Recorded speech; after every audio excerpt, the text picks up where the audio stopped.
Hello बच्चों, let's read this question. Question says 2 mole of PCl5 were heated in 5-liter vessel. It dissociated for 80% at equilibrium. Find out the value of equilibrium constant. Report your answer as Kc multiplied by 50. तो यहाँ पे हमें Kc का value निकालना है. तो सबसे पहले हम लिखेंगे हमारा की कॉन्सेप्ट. तो की कॉन्सेप्ट में हम लिखेंगे हम Kc कैसे कैलकुलेट करते हैं. So Kc is equal to concentration of product side upon concentration of reactant side. हमारे पास PCl5 दिया हुआ है, तो PCl5 कैसे डिसोसिएट होता है. PCl5 डिसोसिएट होता है PCl3 प्लस Cl2 में, और ये सब हैं गैसियस, सब है हमारे पास गैसियस.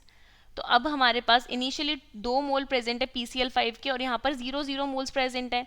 अगर यहाँ पर ये डिसोसिएट हो रहा है तो ये डिसोसिएट होगा 2 मल्टीप्लाई बाय 1 माइनस अल्फा, और यहाँ पर ये डिसोसिएट होगा 2 अल्फा और 2 अल्फा, क्योंकि हम 2 मोल के रिस्पेक्ट में कैलकुलेट कर रहे हैं, इसीलिए ये हो जाएगा 2 अल्फा एंड 2 अल्फा.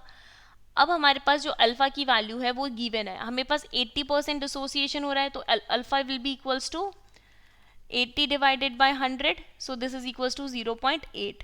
अब हम निकालेंगे कंसंट्रेशन, क्योंकि Kc के अंदर हम कंसंट्रेशन यूज करते हैं. So concentration of PCl5 is equals to number of moles are 2 multiply by 1 minus alpha, alpha is 0.8 divided by volume, volume हमारे पास 5 लीटर दिया हुआ है. So this is equals to 2 multiplied by 1 minus 0.8, that is equals to 0.2 divided by 5, so this is equals to 0.4 divided by 5.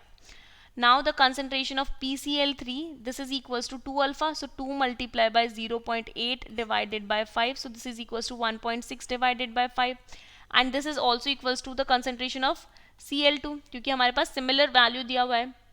Now हमको लिखना है यहाँ पर Kc का value. So Kc is equals to concentration of PCl3 multiplied by concentration of Cl2 divided by concentration of PCl5.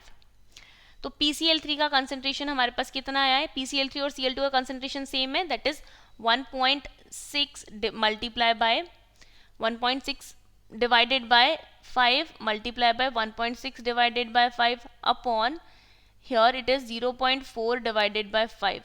So this is equals to, upon calculation, this is equals to here 1.6 multiplied by 1.6 upon 25 upon 0.4 divided by 5.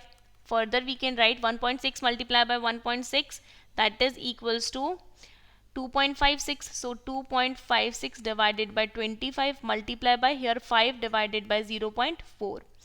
अब हमें निकालनी है value in terms of Kc multiply by 50. सबसे पहले हम पूरी value calculate कर लेते हैं. तो यहाँ से जब हम इस वैल्यू को कैलकुलेट करेंगे 2.56 multiply by 5, so this is equals to, this will be equals to 12.8 divided by 25 multiply by 25 multiplied by 0.4, this is equals to 10. So the value comes out to be 1.28. 1.28. अब हमें देनी है in terms of Kc multiply by 50. तो हम क्या करेंगे, multiply by 50 divided by 50, ताकि हम इस वैल्यू को कैलकुलेट कर सकें. तो यहाँ पे क्या करेंगे, हम 1.28 को डिवाइड कर देंगे हम इसको 50 से, तो आ जाएगा 0.0256 मल्टीप्लाई बाय 50, और हमें इसी टर्म में आंसर देना था, तो हम यहाँ पे अपना आंसर लिख सकते हैं 0.0256 multiply by 50. So here the value of Kc is 0.0256. Hope you understood it well. Best of luck and thank you.